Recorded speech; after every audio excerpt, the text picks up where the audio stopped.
우리가 잠언 말씀에는 의인과 악인 이 두 사람, 또 지혜로운 자, 어리석은 자 이렇게 두 사람들을 비교를 하고 있는데, 오늘 본문의 4절 말씀에는 게으른 자와 부지런한 자를 이렇게 비교하고 있습니다.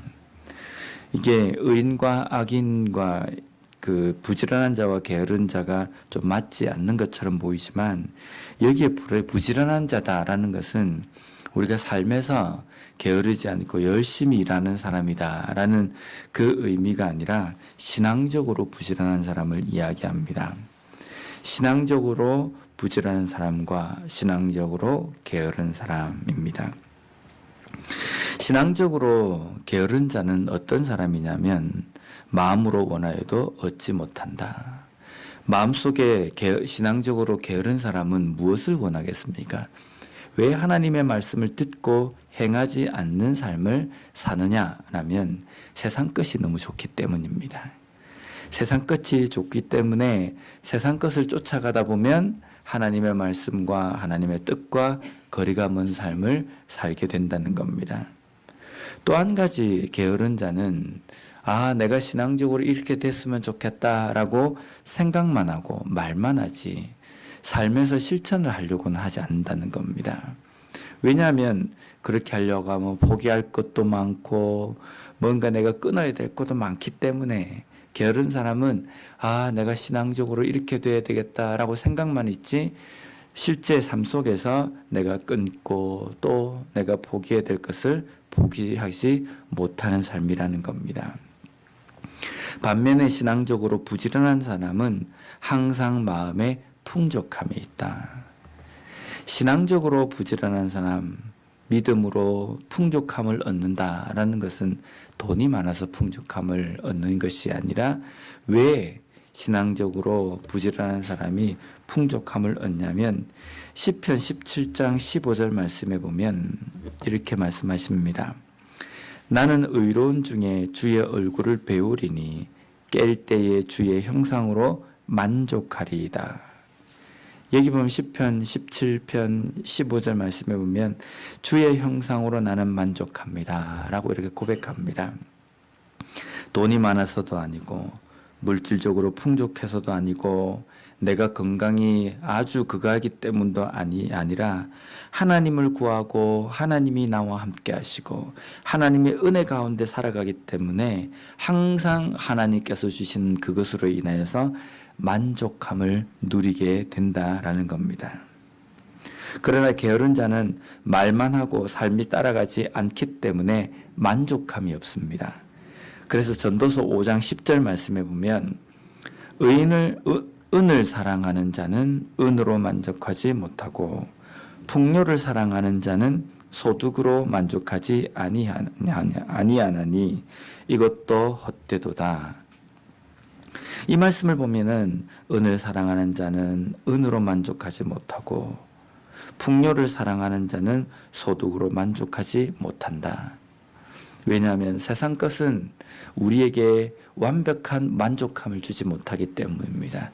내가 저만큼만 내가 가지면 만족함이 있을 것 같은데 실제 그것을 딱 가지면 그 삶 속에 또 더 욕심이 생기고 그보다 더 큰 것, 더 많은 것을 쫓고 또 그것을 갈구하기 때문이라는 겁니다.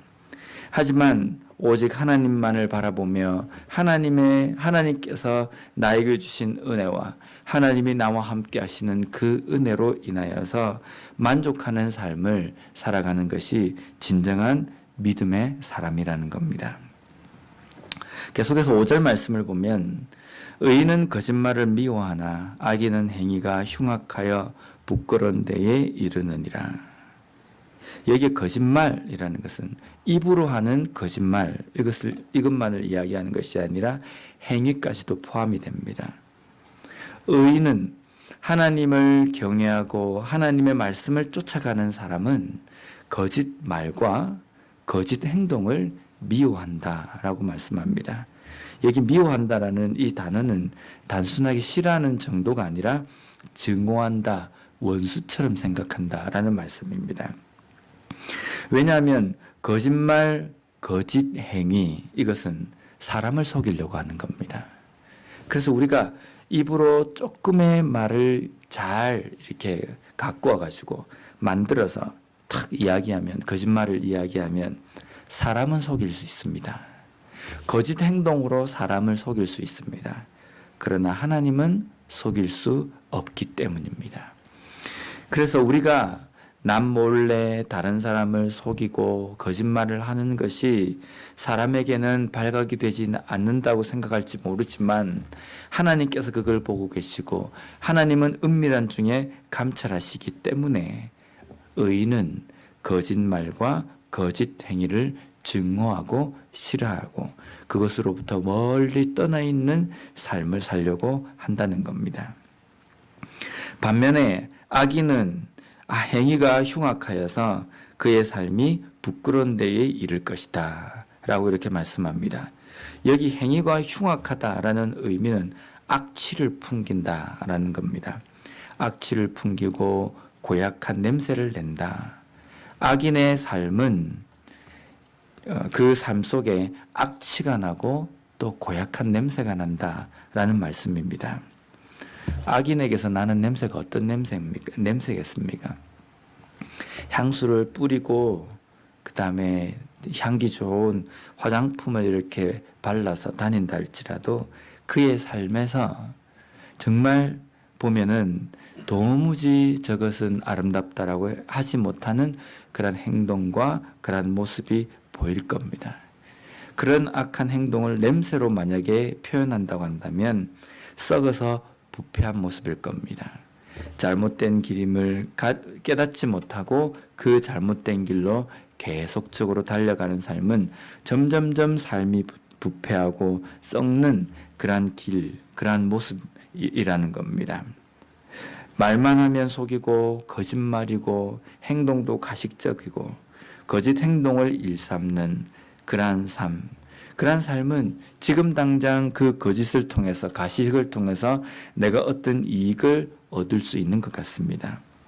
그러나 그런 삶의 마지막에는 멸망, 부끄러운 데에 이르게 된다는 겁니다. 우리가 이런 질문을 하지 않습니까? 당신은 천국을 믿습니까? 라고 이렇게 물어보면 네, 믿습니다 라고 이야기합니다. 천국을 믿는다라는 이 말에는 뭐가 포함이 되어 있냐면요, 지옥의 존재도 믿는다는 겁니다. 심판의 그 일도 믿는다는 겁니다.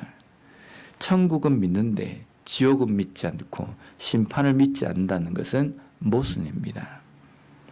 우리에게 하나님께서 천국을 예비해 놓으셨다라는 이 말을 믿는다는 것은 악인에게 임하게 될 심판과 지옥도 있다라는 것을 믿는 것과 마찬가지라는 겁니다.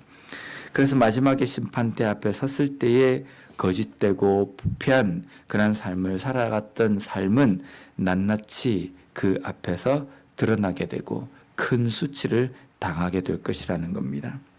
그래서 6절 말씀에 보면 공의는 행실이 정직한 자를 보호하고 악은 죄인을 패망하게 하느니라. 하나님의 공의를 쫓아서 살아가는 삶은 결국은 하나님의 그 약속하신 그 은혜, 천국까지 잘 다다르고 입성하게 되지만 악은 죄인을 패망하게 한다. 악은 죄인으로 하여금 그 죄인을 이 땅 가운데서 지배하여서 심판과 멸망으로 자연스럽게 인도된다는 겁니다. 그래서 우리가 이 땅에서 뭔가 즉각적으로 처벌이 오지 않는다 할지라도 그 은밀한 가운데 우리를 감찰하시고 보시는 그 하나님 앞에 나중에 낱낱이 다 드러나고 또 그것이 시시비비가 가려질 것이라는 것을 우리가 깨달아야 한다는 겁니다.